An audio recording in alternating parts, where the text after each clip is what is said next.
We can start at the...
Welcome back, everyone.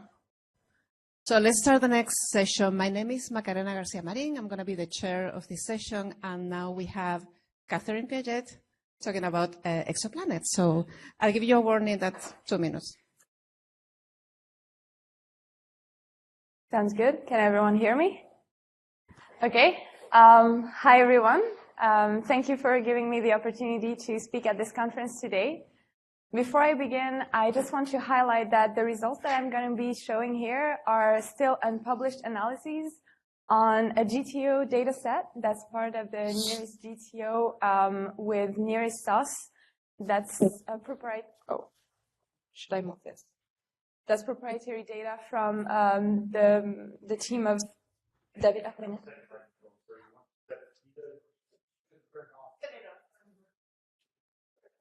Should I turn this one off? Should I?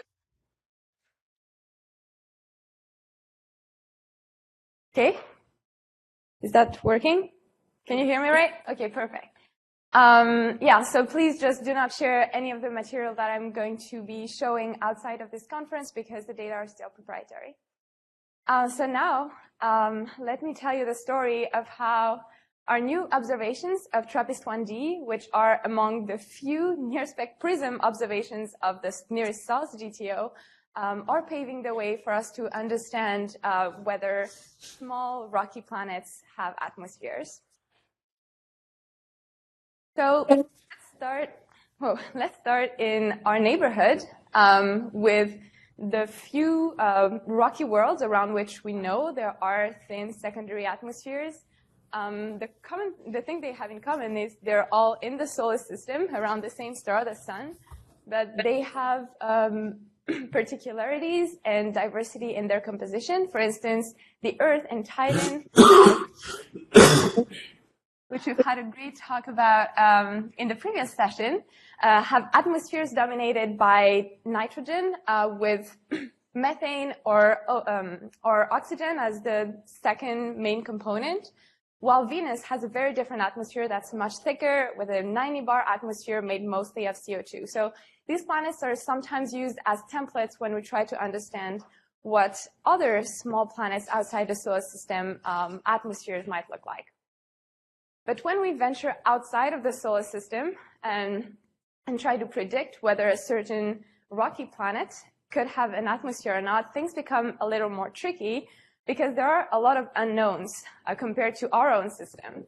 First, we don't know the history of the host star, whether it was very active in X-ray and UV irradiation, whether it was flaring a lot. We've just had a really nice talk about flares in the TRAPPIST-1 system. And also, we have a lot of unknowns about the planet, what's in its interior composition, which is really going to tell us whether it's able to retain or even revive an atmosphere. So to have an idea of which planets can really retain or revive atmospheres, what we turn to is observations of single planets. And this enables us to constrain which planets can actually keep or revive atmospheres in terms of their parameters, so around which stars, with which levels of installations, and which volatiles did they start with. The TRAPPIST-1 system is a really promising case for searching for atmospheres around small rocky planets. because it's a system of 7 small rocky planets in a near-resonant chain that all have masses and sizes very similar to that of the Earth. What that means is that the unknowns I mentioned before, a lot of them are actually shared among all the planets. Specifically, modeling also suggests that these planets have very similar internal compositions, which means that the differences between the different planets will really come down to small differences in their initial volatile inventories or in the level of irradiation that they get from the host star. And so the difference is when we search for an atmosphere on a single rocky planet, well, whether or not we find one, we're going to get an idea of how much flux it receives from the host star. Let's say we don't find an atmosphere, then we have a lower limit on the amount of XUV radiation it must have had to kind of erode this atmosphere, or an upper limit on the volatiles it started with to have lost all of them already. And the opposite is true if we find an atmosphere. But what's interesting for the TRAPPIST-1 planets is because a lot of these properties are shared across planets, studying one planet can actually teach us a lot about the likelihood of atmosphere presence on all of them. So this work has already started for TRAPPIST-1 with studies published this year about TRAPPIST-1b and c, the 2 planets closest to the host star, that show that they have little to no atmosphere. Yet, this is not yet enough for us to have a good grasp on whether or not the other planets would have atmospheres, because these 2 were expected to be very likely eroded atmospheres because of how highly irradiated they were. So for now, we still have very little knowledge on whether or not the other planets could have retained atmospheres. And so going further out from the star after B and C, enter TRAPPIST-1d. We have here a much smaller planet, so it's about 80% of the size of the Earth for 40% of the mass. And because the TRAPPIST-1 star is so small, even if TRAPPIST-1d takes just 4 days to go around its star, it receives only about 12% more irradiation from its host star. It's the first planet kind of in a temperate regime of the TRAPPIST-1 system. So depending on the atmospheric composition and the different gases that would be there, it's possible that water is condensed in liquid or ice form if water is there. But otherwise, it could also be in the gas phase. So it's a bit of an ambiguous case for now, if it has an atmosphere. And then what makes us think that it may actually have enough volatiles for an atmosphere is that it's kind of a lower density outlier compared to its neighboring planets. So planets B and C have higher densities, and the same thing for planet E, so the planet right after that. TRAPPIST-1 planets go like through the entire alphabet of planets. And so we think maybe it started with actually more volatiles, had a different volatile delivery mechanism or different formation. The other thing is not only it could have more of these volatiles, but maybe it could have actually held on to them compared to the TRAPPIST-1b and c closer in planets that have predicted water losses via photolysis of dozens of equivalent Earth oceans. This is about 1 equivalent Earth ocean for TRAPPIST-1d, so the likelihood of it keeping an atmosphere, retaining an atmosphere, if it actually had one, is about 50-50 odds at that point. And this makes it really interesting because whether or not we find an atmosphere on this planet is going to tell us a lot about the other planets because we don't really know exactly what to expect. So let's look at the observations. JWST observed 2 consecutive transits of TRAPPIST-1d. So there was one on November 5th, and then 4 days later, one on November 9th, 2022. Looking at these observations, you can see something that observers don't really love about transits is when they don't have a flat bottom. There's a bit of a slope that you can see in the broadband light curve here. And you can also see that it's chromatic, so it looks different at different wavelengths, which is not something you want. If you want to do transmission spectroscopy, you want to have really reliable transit depth. It starts, like the slope kind of starts at this dashed line that I outlined here. And we just had a really nice talk about flares, and this is probably actually what we're looking at here. So the way I used to diagnose this was to apply a method that had been developed for a nearest data set by Alexandrine Lheureux in the TRAPPIST-1b data set that will be published soon. To apply that to near spec, it's also doable even with the lower resolution to track the flux in the H-alpha line throughout the observations. And what you can see is you have, I mean, it's a mini flare compared to the others because you don't see it as much in the broadband, but it's still here right in the middle of the transit. And so let's see, maybe we were more lucky with the second observations. It's when Ward talked about 30% of transits being affected by flares, I was like, that's a really, that would be a really lucky estimate, because in my case, the second one also saw some action. So we had kind of two mini flares before and in the beginning and at the end of the transit, and one in the baseline, which makes it kind of a tricky data set to work with. So I guess what many of us here would want to see is still taking all of this into account, what type of transmission spectrum can we get, and is there any hints of an atmosphere?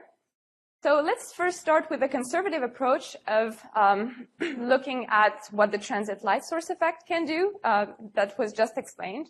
And can we see some of the imprints of the star on the transmission spectrum that we get? What I want to highlight is everything we're going to see from now is very preliminary. It's kind of hot off the press, really ongoing analyses that are still subject to change, but that gives us an idea of what this data set can give us already.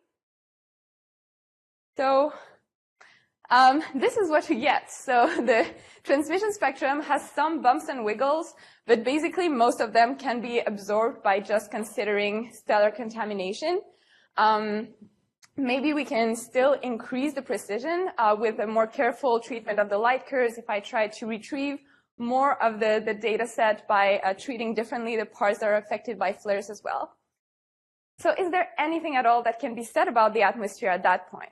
Well, we can say still, if we compare the spectrum with models of hydrogen-dominated atmospheres, that if TRAPPIST-1d has an atmosphere, and if this atmosphere is cloud-free, then it's probably not going to be dominated by hydrogen helium. So that's the first thing we can say. But then if we try to go deeper and look at potential volatile-rich atmospheres, here I plotted in green hazy Titan model, so you can see where the methane features lie, where water features would lie in blue, and the red is kind of a Venus-like thick CO2 atmosphere model. You can see that our observations don't reach quite the precision that we would need for that. Now, it's not the fact that stacking these two near-spec transits shouldn't be enough for us to be telling these apart. It's really the issue with treating the light curves and which parts we can reliably trust and the corrections that we have to make that kind of inflate our error bars. So I'm hoping I can get these down and we can get more stringent constraints. But I still want to remind you that we're still looking at something that could be explained by just a bare rock passing in front of the star. And an ongoing analysis that I have is kind of combining these two, so trying to retrieve both the properties of the stellar surface and of a potential planetary atmosphere. And considering the fact that because the two transits are 4 days apart, they didn't necessarily see the same face of the star because the rotation period of the star is about 3 days. So I'll move on to my conclusion slide and say that, yeah, we did expect that stellar contamination and stellar effects were going to be a big deal with JWST. I guess it's a good news that the limiting factor is not instrumental systematics now, but it means that we need to understand the stellar astrophysics much better. I guess where we need to do a lot of theoretical work is also understanding the star better. Olivia Lim has done a nice job in her paper of showing how the spectrum of the star TRAPPIST-1 is actually not well matched by the models that we use to correct for stellar contamination. So maybe there is some modeling work that's also ongoing here that I know of. And the good news is that if we get near-spec prism observations where the star is a little more quiet, which has happened in one of our observations, then we are able to get to the precision that we need for detecting potential secondary atmosphere or ruling them out. That's a really cool result that's right now submitted in Nature, led by Björn Benneke. So thank you.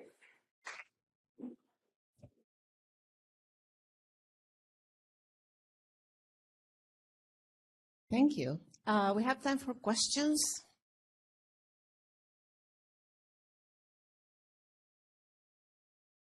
Hi, awesome talk. My question, a quick question. So is the spectrum you show a stacked weighted average from the two visits? And can you comment how different or consistent are the two spectra? Yes. So the two spectra are pretty consistent, except in the short wavelength range, where I see different slopes, which is what is making me expect that they're seeing a different stellar surface background type of thing, which is why I would like to actually run a retrieval where I'm retrieving for these two things separately, as well as the atmosphere, because I think a simple weighted average really, like, it looks very flat, but it doesn't really show what's actually going on in each of the visits. So yeah, the answer is not exactly the same, and that's why I want to treat these two differently. Any other question in the room? Do we have any question online?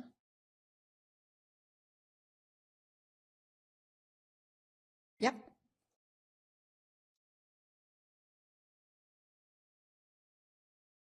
Hi, interesting talk and tough data with all these flares. I'm Polychronis Patapis, by the way. So generally there's been a lot of discussion about, putting a lot of JWST time into the TRAPPIST problem. And I was wondering if you, with experience of this data, if you can calculate, how much time would you need to at least consider some of these important differences in the spectra? Yeah, so certainly anything we see in the data, we need to stack a lot of transits to be lucky enough to have like flares that are not timed this way. But I think there's a really nice initiative that René alluded to yesterday in his talk that's planning to look at like a full rotation of the star to kind of characterize better when these flares happen, what the stellar spectrum, how it evolves over time, kind of in a data-driven way. I think that's probably going to help us better assess the needs we have moving forward in kind of duplicating observations to have a better grasp of what that looks like. Yeah. Thank you so much. So let's thank our speaker again.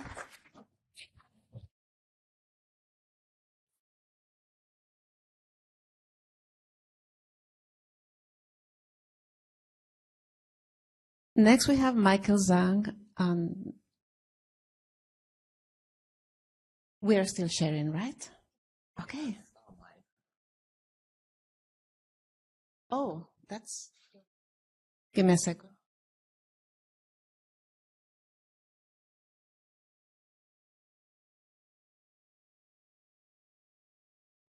I need a minute to search in box. It was same surname. So.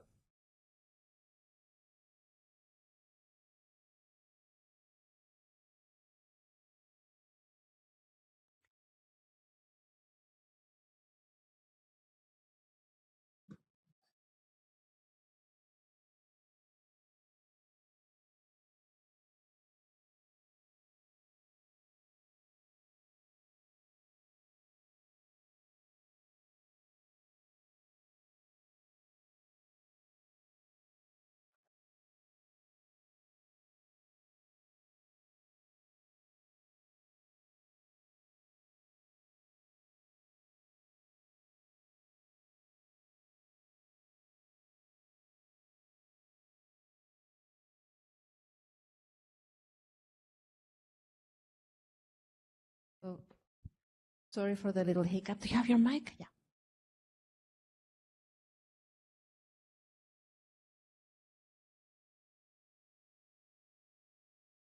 Hello? Hello? Great.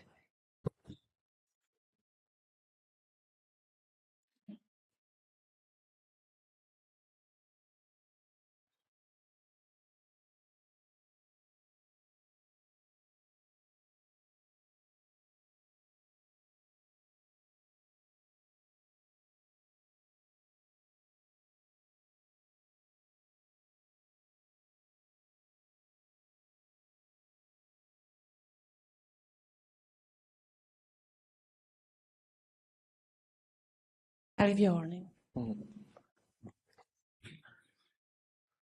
Okay, great. Can you hear me? Okay, so I'm going to tell you about the mid-infrared maps of exoplanets. So how do you make a mid-infrared map? Well, you look at the star with MIRI for an entire planetary orbit. And in that way, you see the planet go in front of the star, you see the planet go behind the star, and you see this modulation in between the transit and the eclipse. And that's because the planet is presenting different phases as it orbits the star. So we get the day-side spectrum, we get the night-side spectrum, but we also get the spectrum everywhere in between. Okay, so here is the phase curve of a hot Jupiter, WST 43b. These observations were taken as part of the ERS program, and the paper is being led by Taylor Bell and Nicolas Cruzet. Okay, so on the top, you see the phase curve. Here's an eclipse, here's a transit, here's another eclipse. And you see this variation in between. Notice that on the night side, the planetary emission is not zero. On the bottom left, you see the day-side emission spectrum. Bottom right, you see the night-side emission spectrum. And you can see that neither of these is a black body. In particular, there's a chunk taken out of it at 7 microns. And that's an absorption feature from water. In fact, for this planet, we see water at every phase. Okay, so then we ran a bunch of 3D climate models called general circulation models, or GCMs, to try to see what else we can conclude about this planet. And it seems like there are clouds on the night side, because if you run GCMs that do not have clouds, they predict a night side that's too hot to be consistent with the data. Now, the GCMs that do have clouds, none of them explain the data perfectly, but they do seem to get the night side temperature closer to correct. So to the extent that you believe GCMs, the night side probably has clouds. Okay, something else that's on the night side, or rather that's not on the night side, is methane. We don't see any methane. Methane has an absorption feature right here. And you can see in some of these colored curves that correspond to GCM models that there's a dip right here. And you also see that in the night-side emission spectrum, we don't have such a dip. Now, if you apply a retrieval to this, you find that the methane abundance is far below equilibrium. Okay, so why is it that we have so little methane? Well, to dramatically oversimplify the explanation, you see methane when gas is cold, and it stays cold for a very long time. Now, if you have circulation from the day side to the night side, the day side is hot, so it has very little methane, and then it goes to the night side, and then it cools down. But before the methane has the time to reform, it goes back to the day side. If you have circulation from the interior of the planet to the top of the atmosphere, same story. The interior is hot, the gas rises, it cools, but before the methane can reform, it falls back down again. So maybe that's why there's no methane. Okay, enough about the hot Jupiter. GJ1214b is a mini Neptune. So mini Neptunes, they're like 2 to 3 times the radius of the Earth. They're several times the mass. And we don't have a single example in the solar system. So what are they? It's a mystery. Okay, so GJ1214b is the most observationally favorable mini Neptune. And as a community, we've dumped tons and tons of observational time trying to get the transit spectrum of the planet. And you know what? It's perfectly flat. So, okay, it's perfectly flat. How about the thermal emission? Well, Eliza Kempton and Jacob Bean had a JWST Cycle 1 program to get the MIRI phase curve of this planet. So here's the MIRI phase curve. And the first thing we notice about it is that it's pretty cold. So the eclipse is shallow. The coldest hemisphere is consistent with 0 temperature. And at every phase, the emission is lower than we might expect. And that means that the planet is reflecting away 50% of the light that hits it from the star. So it has a very high albedo. Another interesting thing about this phase curve is that you see this 40-degree hotspot offset. And that's because in these atmospheres, you have an equatorial jet that's transporting a lot of heat from west to east. So the hottest hemisphere of the planet is not the one directly underneath the star.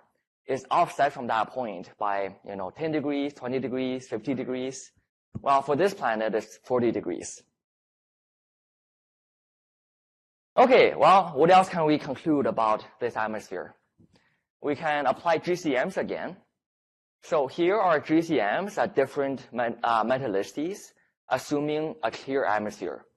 You can see that all of them are too hot.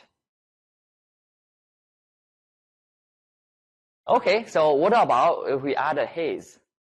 It turns out that if you add, the hazes that we kind of expected, like soot and dolins, it's still too hot.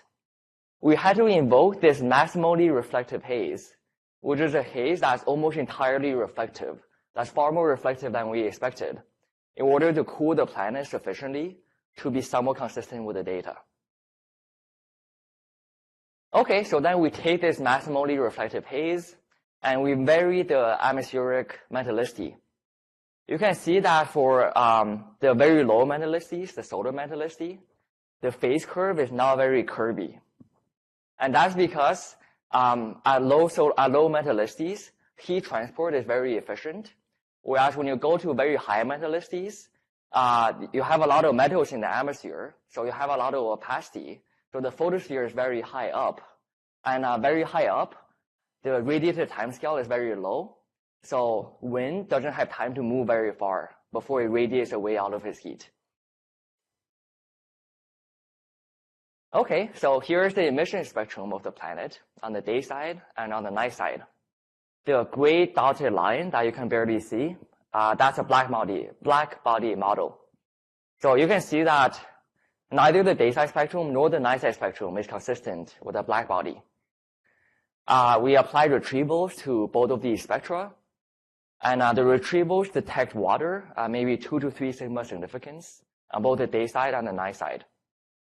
Now, if you zero out the water abundance, if you just tell the model, no, I'm sure there's no water, then the model explains the deviations from the black body with CH4 or HCN.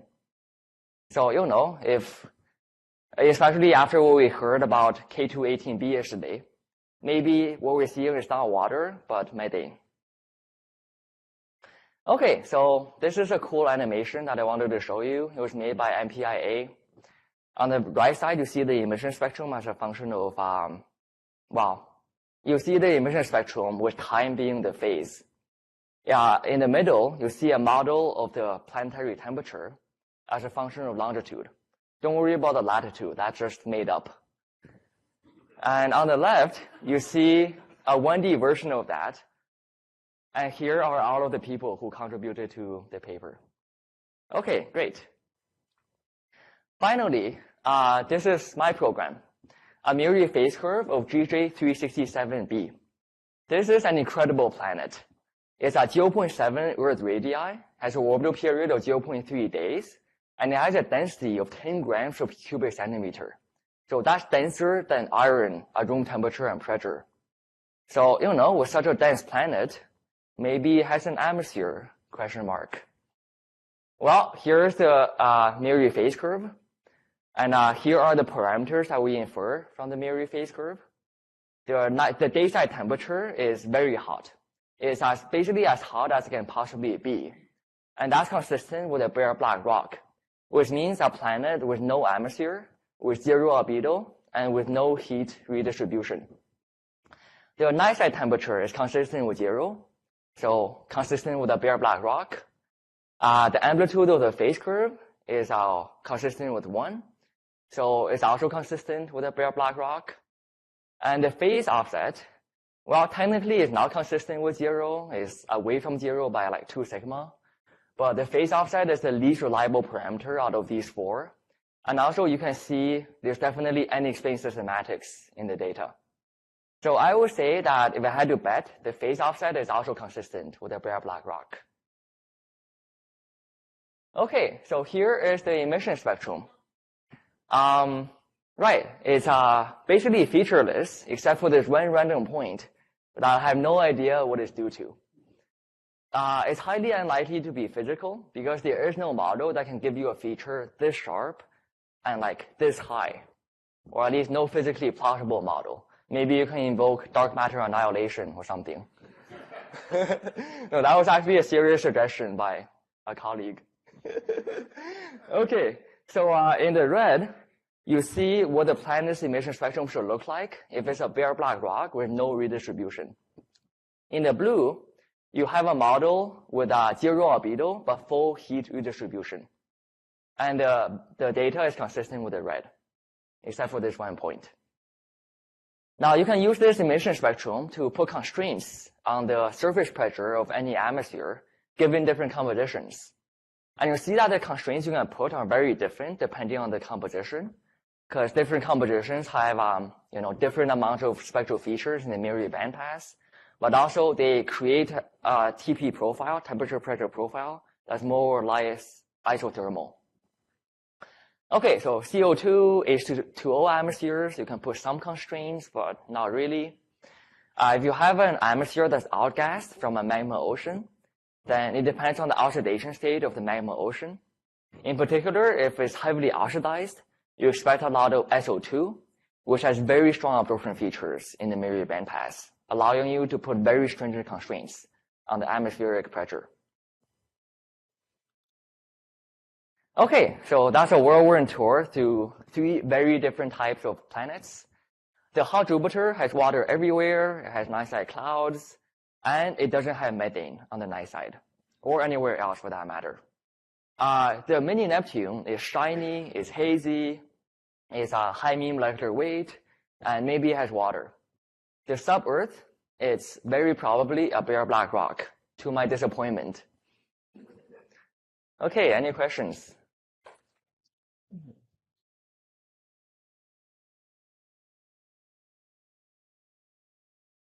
Great timing. Questions? Thanks for a great talk. This might be a fundamental question from someone outside the field, but how do you isolate the day side and the night side from your signals? Right. Okay, let me go back to this movie. Yeah. Play. Okay, good. Okay, so when the planet is close to eclipse, right, you're seeing the day side of the planet, right? Whereas when the planet is close to transit, you're seeing the night side. Right. Okay. So, for example, this is the eclipse. During the eclipse, the flux on the planet is 0. So if you compare this level to like this level, that's the day side emission. Whereas if you compare this level to this level, that's the night side emission.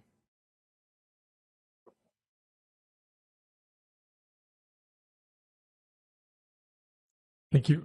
Also, maybe a technical question for someone outside of the field, but what is the typical duration of your observation and what is the typical cadence? Right. So the duration of the observation is slightly longer than the orbital period of the planet. So for example, WASP-43b, I actually forgot the orbital period. Well, it's a hot Jupiter, so it's probably like 20 hours. Okay, 20 hours. Right, GJ1214b is like 1.6 days. For the GJ367b, it was 0.3 days. So yeah, that's the typical duration. And the cadence, well, like very, very fast. Yeah, basically like one integration every few seconds at most. Hi, great talk. Naman Bajaj, University of Arizona. I was wondering, how do your conclusions compare to what you were expecting before observations for like a hot Jupiter, a sub-Neptune, and a sub-Earth? Right. So for WASP-43b, I wouldn't say there were too many surprises. We see water everywhere in extrasolar planets. We've done phase curves, actually even for this very specific planet with Spitzer and HST. And the night side methane, that was kind of interesting. But like we've known for a long time that methane seems mysteriously absent from a lot of places where we expected. GJ1214b is a lot shinier than we expected. And yeah, I think that was the main surprise. High mean molecular weight, I think, that was a very reasonable guess given the very flat transmission spectrum. And sooty hazy atmosphere, we definitely knew that from the very flat transmission spectrum. And GJ367b, well, okay, to be honest, like I kind of suspected that it probably doesn't have an atmosphere, but It's a new class of planet. It's a sub-Earth that actually forms a separate population from the super-Earths, and it's very dense. So I thought, like, maybe there's a chance. But no, apparently there's no atmosphere. So can't say I'm surprised. Let's thank Michael again, please. Mm-hmm.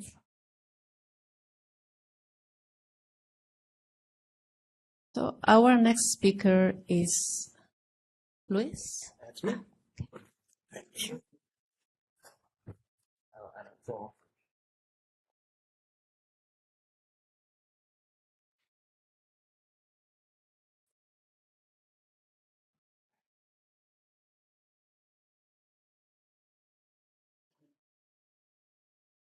That's me. Can you all hear me all right? Cool. Thank you.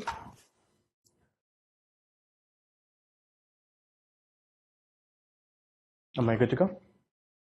Awesome. Thank you. My name is Luis Wellbanks. I'm a Sagan Fellow at Arizona State University. And before we would get going, I thought it would be good to address the members of the crowd that do not necessarily do exoplanets. If you do galaxies, black holes, supernovae, or whatever else JWST does, why should you be fine with the exoplanet people taking time away from your precious telescope? And that is something that I was asking myself. And like, I really don't think that exoplanets is solely what is despectively called stamp collecting. We're not here just to like check boxes and say we found a gas that was already seen in the solar system. And we're not necessarily here just to find aliens. What we want to do is just put context to our observations and put context to our place in the solar system and outside of the solar system. And for that, you really need to look at several exoplanets, put them in the context of their stars, and understand where they come from and the evolution of these planets. And in order to do that, you need a large sample of planets and you need to like address some important questions. And that is what the Manatee GTO team was trying to do in assembling their sample. So I want to talk to you about our survey of trying to look for different chemical species and what that tells us about planets and exoplanets. And Manatee, I don't know if it's a backronym or they actually thought, let's do Manatee, but it's a MIRI and NIRCam assay for the transmission and emission of exoplanets. And while I am the one here speaking in front of you, and I thank the organizers for inviting me, I'm really presenting the work of a fantastic team of people. We have many people across the US, internationally, that are working on the data reduction, on the modeling, because we want to make sure that whatever we say, whatever we present is robust. And really, JWST has given us a fantastic opportunity to revolutionize the way we think about exoplanets, what we know about exoplanets, and again, bringing context to our observations. And the work that I will be presenting here is some of it has been published, some of it is under review, some of it is in prep. So I have put the do not share sign. It may be a little bit of wishful thinking, given that this is on YouTube, so I don't know who else is on the other side of the screen. But there's a lot of early career people that are working on these results. So I just ask you to be respectful of their work. We want to make sure that they have a fair review process and that their work is, properly represented. And what are the questions that I was referring to? I mean, we want to understand exoplanets. We want to know, why is it that the exoplanets that we're looking at are so different from what we have in the solar system? Why is it that their masses and their locations are unlike what we have in the solar system? Right? We want to understand how they form, where did they form, how did they evolve, because ultimately that will let us know something about our own system. And by looking at their gases, we're trying to understand what are their compositions, their vertical pressure temperature structures, and we want to know something about their energy, about their circulations, right? So we want to start talking about chemical equilibrium, disequilibrium, the presence of clouds, of hazes, and even, for example, what is going on between their day sides and the night sides, and how does that compare to what we know about the physics that we study here on Earth. And by putting them in context of their system, but putting them in context of their star, we can start thinking about what their metallicity is, what their carbon to oxygen ratio is, and what that tells us about their protoplanetary disks, right? And yes, eventually, maybe, somehow, we will start talking about potential habitability, right? But we need to be robust about that. So those are the questions that are really motivating the JWST Manatee program strategy. And the team decided on observing 9 transiting exoplanets with masses ranging from Earth-like masses or Earth masses to Jupiter masses with warm temperatures, warm equilibrium temperatures. And what I mean by that is less than 1,000 Kelvin. And so we start with, say, TRAPPIST-1b that Caroline Pullet already showed some results from Tom Green's paper in these planets, going through some mini Neptunes like GJ3470, all the way to one of the canonical hot Jupiters, HC 189733b. But the key thing here is that by looking at this population of Earth-like, Earth-mass planets to Jupiter-sized planets, we're really bridging a gap in our understanding. Because we have a lot of hot Jupiters, but we don't have a lot of information about the cooler, more temperate Jupiters, right? So we're really bridging the gap in our understanding, and we're really going through uncharted territory. Because we don't have that in the solar system, and that is really what JWST is doing. And the reason why we want to choose NIRCam and MIRI is just because of their wavelength coverage, right? The NIRCam and MIRI bandpass, they allow us to probe, where is the clicker thing? Yes. We get to see the features of, say, methane here. This is what some people talk about, like the Q branch of methane. We have the water bands. We have sulfur dioxide, which was a big surprise in the early release science with JWST, some product of photochemistry. We also have ammonia, CO, and CO2. So we know what we are going to expect, and the instruments to really get them is NIRCam and MIRI. And with that, we're sensitive to carbon chemistry, to this equilibrium chemistry, to the carbon-to-oxygen ratio, and all of this at low temperatures. A key point in all of this is that we want to observe these planets in both transmission and emission, right? We want to make sure that whatever wiggle we see in transmission is not just like a random noise instance from our telescope. But more than that, by looking at both emission and transmission, together we can put a bigger picture of what the planet is doing, right?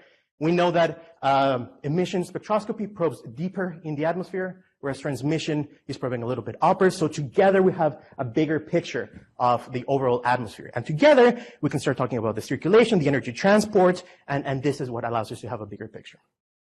And of course, for that, we want to make sure that our inferences are robust.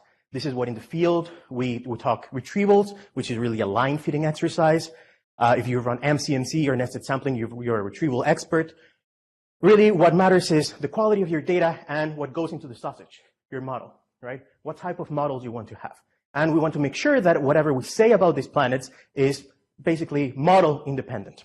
And outcomes, our posterior estimates, our model evidence, these are the abundances that we will be quoting. So if we have reliable abundance estimates, then we can start putting them into the context of their host star and start exploring some trends, like a mass metallicity trend. For example, a key question is we see some super solar enrichment of carbon based on the solar system Jupiter, the gas giants, sorry.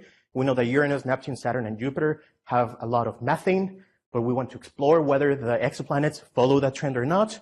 But we can also explore photochemistry. We can explore some thermal inversions, the presence of clouds, hazes, etc. There's a lot that we can be doing. And by looking at cooler temperatures, we can also see a shift in their composition. We've been talking a lot about methane, right?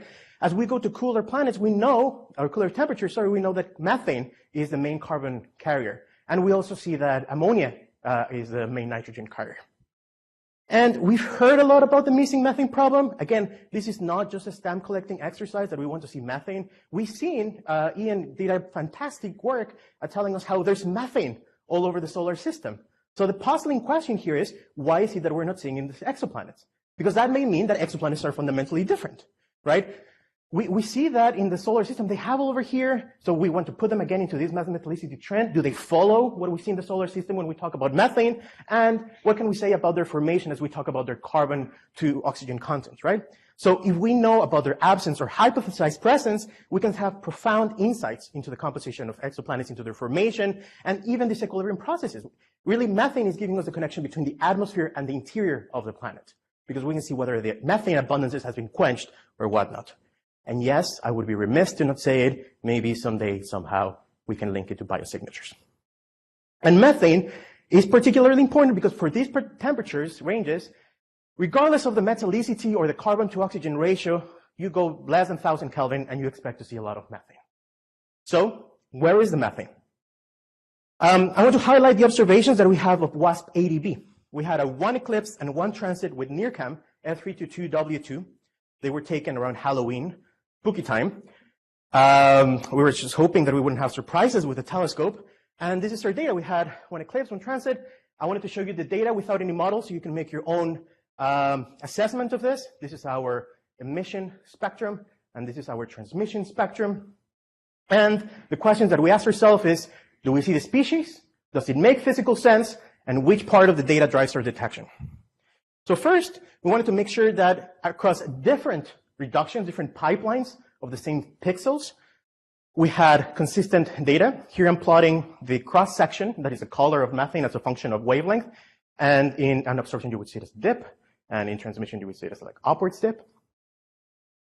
And while we can fit it, the question is, does it make physical sense? And does it model dependent? We want to make sure that whether we assume that everything is a free-for-all, everything can be a free parameter, we have a lot of free parameters but very few assumptions, do we get a robust detection? Or if we start building some assumptions like chemistry or photochemistry, do we still see the methane? Does it make sense? And what does that tell us about the overall composition of the planet? So we really worked around this continuum of model assumptions, and that is what I specialize on. And we see that whether we let everything be a free-for-all or whether we assume our understanding of physics and chemistry, we do have reliable constraints and reliable detections of methane at above 6 sigma. So methane here is, again, you have your Q branch, and this is the contribution. Here I'm plotting in green the full model, and in purple what would happen if you remove the methane. I like it a lot in emission because you see that that really does deviate from a black body, and you have a beautiful chunk taken out of the emission spectrum due to methane. Here it's again. You almost, funny enough, yesterday in our Slack, Tom Green said you can almost drive a truck through this contribution of the methane. So yes, we have here. And then what are we learning about the abundances? So both in emission and transmission, we're getting consistent abundances for methane. And when we compare that to equilibrium models, we see that they have very good agreement. And they are suggestive of about a 10 times solar metallicity. So it is really matching our expectations of what we would expect a planet of this size, of this temperature to have in terms of its methane abundance. We have a little bit of a limit on the water abundance. We will get more observations from this. And we really don't see a lot of signatures of CO and CO2 with only 322W2, which should be expected, right? When we get the other filters, the story may change. And we also did the analysis of checking which data parts are driving our inference. We wanted to make sure that it wasn't just a few points with low signal to noise ratio giving us the detection of methane. Here I'm doing an analysis on Bayesian Leeuwenhoek cross-validation. Check out the paper if you're curious about this. But effectively, what we're doing is which data points are driving and which data points are driven are being predicted by our model. So there's a lot of red data points. That's what you have to see. And the more red data points there are, that means that it's not a single data point that is driving our methane detection. What about other planets? Well, there are some other analyses that we can do with our Manatee team.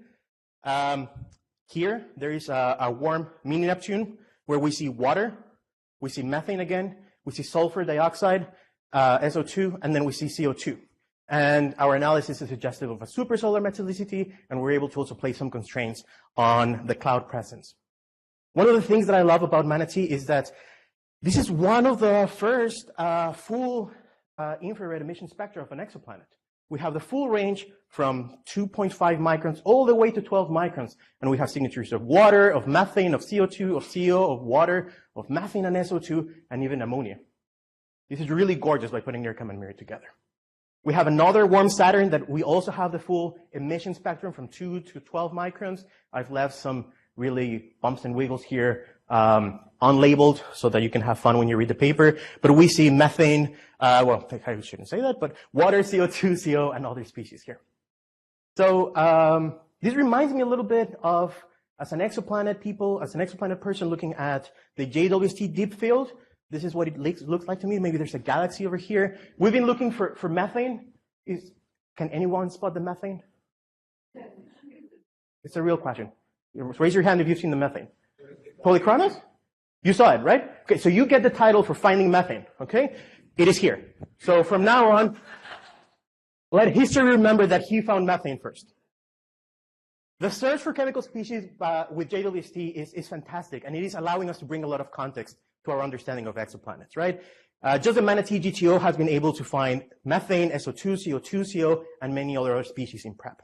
So really what JWST is doing and why JWST is so fantastic and gets me excited as a scientist is that we're bringing context not only to our detections, to our models, but to our understanding of planets. We're going beyond just, is the gas there? Does it make physical sense? Which data points are driving it? But really understand atmospheric composition, composition in homogeneities between the day side, the night side, metallicity constraints, and links to planet formation. So I'm excited about this. Thank you for JWST. If you did something for JWST, it's a life-changing telescope. Thank you for that.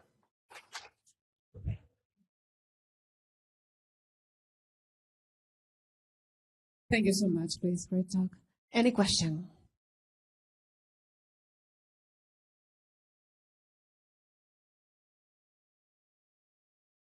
Very nice. Thank you. Sandy Leggett, Gemini, Hawaii.